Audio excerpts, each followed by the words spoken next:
తెలంగాణలో ఈ నెల 18న లక్ష రూపాయల వరకు రుణమాఫీ జరగనుంది. 18 సాయంత్రంలోగా రైతుల రుణ ఖాతాల్లో జమ కానున్నాయి డబ్బులు.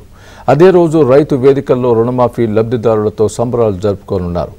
మంత్రులు, ఎమ్మెల్యేలు, ఎమ్మెల్సీలు, ప్రజాప్రతినిధులు. రుణమాఫీ నిధులు పక్కదారి పట్టకుండా బ్యాంకర్లకు స్పష్టమైన ఆదేశాలు జారీ చేసింది ప్రభుత్వం. రుణమాఫీ కోసం ప్రభుత్వం విడుదల చేసిన నిధుల్ని ఇతర ఖాతాల్లో జమ చేసుకుంటే బ్యాంకర్లపైన కఠిన చర్యలు తీసుకుంటామని హెచ్చరించింది.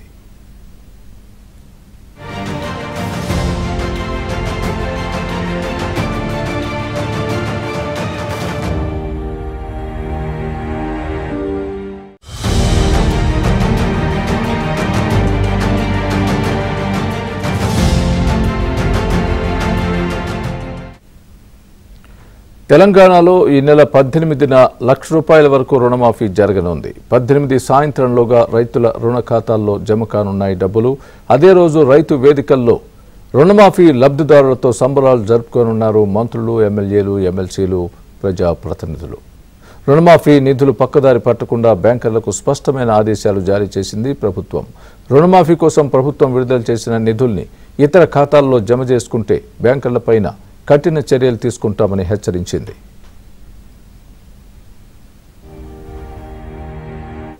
ఇదే అంశానికి సంబంధించి పూర్తి అప్డేట్ మా ప్రతినిధి రాజేష్ చెప్తారు. రాజేష్, గుడ్ ఈవినింగ్ స్వామి. మొత్తానికి రైతు రుణమాఫీకి సంబంధించి ప్రభుత్వం ఒక అడుగు ముందుకు ఇచ్చిందని చెప్పాలి. ఆగస్టు 15వ తేదీలోగా రాష్ట్ర వ్యాప్తంగా ఉన్నటువంటి 44 లక్షల మంది రైతులను రుణముక్తి చేసేందుకు రాష్ట్ర ప్రభుత్వం దాదాపు 32,000 కోట్ల నిధులను ఇప్పటికే సమకూర్చుకుంది. దానికి అనుగుణంగా వడివడిగా అడుగులు వేస్తుంది. ఈ నెల 18వ తేదీన లక్ష రూపాయల వరకు రుణమాఫీ చేయాలని చెప్పేసి కూడా రాష్ట్ర ప్రభుత్వం నిర్ణయించింది.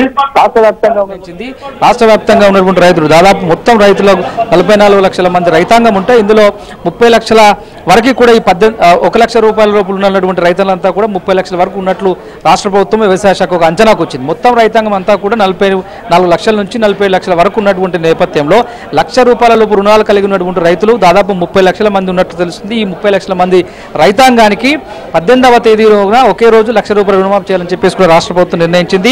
18వ తేదీ సాయంత్రంలోగా రైతుల అకౌంట్లలో ఈ లక్ష రూపాయల రుణమాఫీ జమ కానుంది. ఈ రుణాలన్నీ కూడా పక్కదారి పట్టకుండా ఉండేందుకు ముందస్తు జాగ్రత్తల్లో భాగంగా రాష్ట్ర ప్రభుత్వం నిర్ణయం తీసుకున్నారు. అదే రోజు రైతు వేదికల్లో రుణమాఫీ లబ్ధిదారులతో రాష్ట్ర ప్రభుత్వం సంబరాలు చేయాలని చెప్పేసి కూడా నిర్ణయించింది.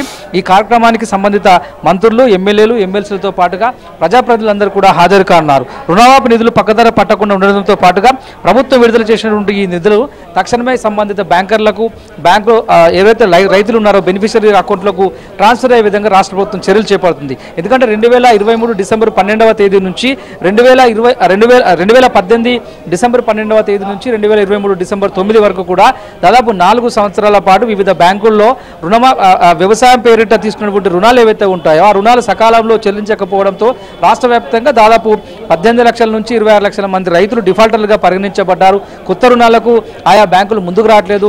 పాత రుణాలు రెన్యువల్ చేసుకునేటువంటి పరిస్థితి లేక, కొత్త రుణాలు పొందలేక ఈ 4.5 ఏళ్ల పీరియడ్లో తీవ్ర స్థాయిలో రైతాంగం ఇబ్బందికర పరిస్థితులను ఎదుర్కొన్నారు. గతంలో కాంగ్రెస్ ప్రభుత్వము ఎన్నికల మేనిఫెస్టోలో రైతుల రుణమాఫీ రాష్ట్ర వ్యాప్తంగా ఉన్న 47 లక్షల మంది రైతాంగానికి ఒకే దశ 2 లక్షల రుణమాఫీ చేస్తామని చెప్పేసి స్పష్టంగా అనౌన్స్ చేసింది. దానికి అనుగుణంగా మార్గదర్శకాలు విడుదల చేసింది.